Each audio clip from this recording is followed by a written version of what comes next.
Me chamo Maurício da Silva Lima, sou pesquisador que empreende trabalho de pesquisa sobre o Holodomor no ensino de História sobre totalitarismo, que se desenvolve no âmbito da graduação e licenciatura em História da Universidade Federal de Pernambuco, mais precisamente durante a disciplina de trabalho de conclusão de curso.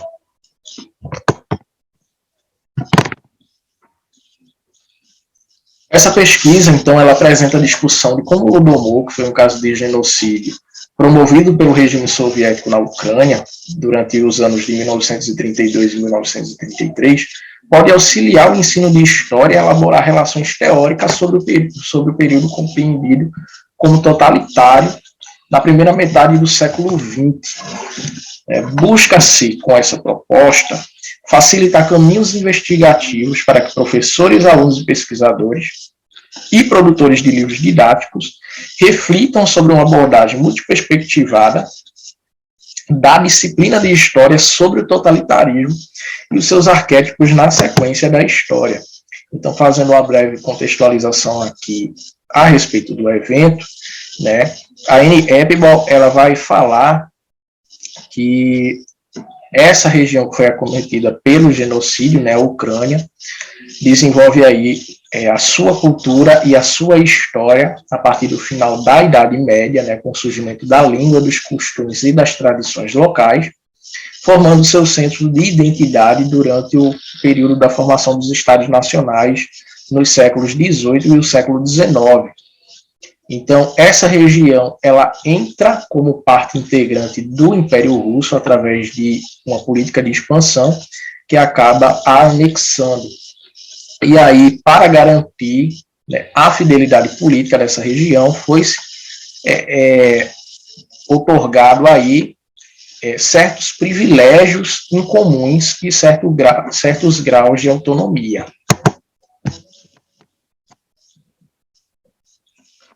Só que o que se percebe, já a partir do início do século XIX,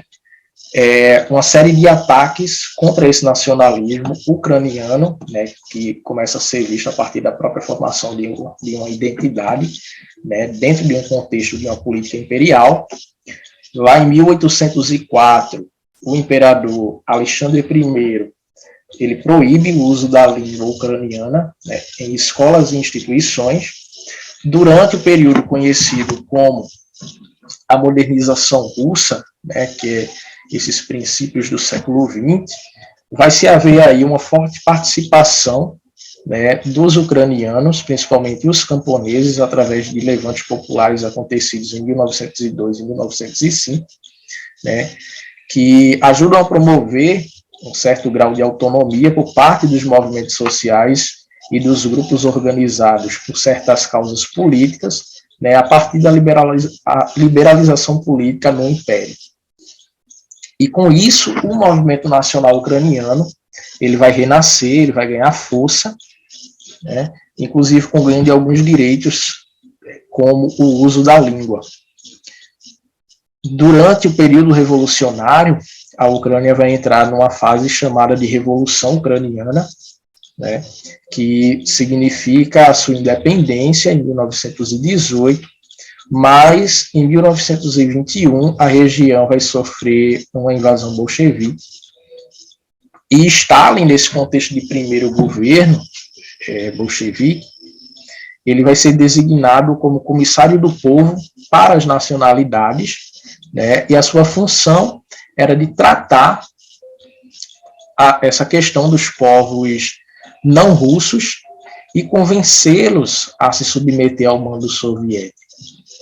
Em um ensaio publicado em 1913, chamado Marxismo e a Questão Nacional, o líder bolchevique, ele já ponderava esses alinhamentos ideológicos entre o socialismo e a causa do nacionalismo, Enquanto o nacionalismo ele buscava segmentar a classe trabalhadora através de certos ideais identitários,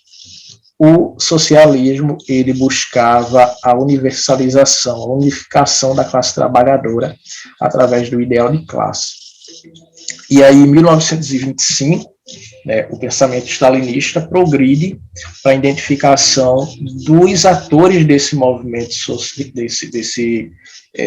movimento nacional, né, que ele diz ser composto principalmente por camponeses conservadores. E aí, já num período muito marcante, né, para a história mundial, que é o 1929, né, mesma época da crise econômica no Ocidente, né, a crise econômica do capitalismo, a União Soviética vai lançar o seu primeiro plano quinquenal, que consistia basicamente na reformulação de sua economia para a competitividade com os Estados Unidos e a Europa. E aí, a principal característica desse plano vai ser a coletivização, que na Ucrânia vai ser fracassada, com os minifundiários, principais alvos dessa coletivização, né, se negando a participar desse plano econômico, porque atrelava muito sentido de coletivização ao sentido de servidão. Então, Stalin ele interpreta essa resistência ucraniana como sendo um ato de desobediência civil, né, dos mesmos grupos recalcitrantes aí do período da independência, e ele passa a adotar uma série de políticas retaliativas que acabam gerando uma mortalidade em massa, sobretudo pelo fator da fome. E aí essa fome ela é gerada, sobretudo, a partir de uma cotação de 2/3 de toda a produção agrícola gerada na Ucrânia, né, apesar de uma grande exaustão produtiva, né, que se vê desde 1929, né, dessa coletivização fracassada. E aí o líder soviético ele agrava ainda mais a situação de calamidade, quando ele tomou a decisão de punir o Partido Comunista da Ucrânia, caso essa cotação mínima não fosse arrecadada, né, não fosse atingida, fazendo com que o confisco de alimentos se intensificasse e transformou, né, os militantes do partido em agentes fiscais do governo, e agentes fiscais também do povo. E ele adota aí uma medida que chancela o morticínio, que é o fechamento das fronteiras da República da Ucrânia, né, para que não houvesse fuga para outras repúblicas da União Soviética, né, perfazendo o caso como uma engenharia social, que tornou, então, a arma da fome, né, uma arma de controle social do totalitarismo, né. E Hobsbawm, fazendo análise desses processos, né, desse morticínio, dessas migrações que acontecem aí nesse início do século XX, ele vai dizer que foi necessário criar palavras que dessem de conta desses fenômenos, como sem Estado, né, e genocídio. A Annie Applebaum, na página 15 do seu livro A Fome Vermelha,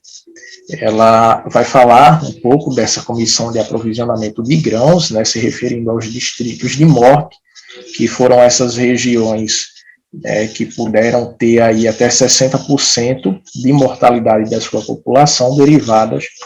dessas políticas retaliativas.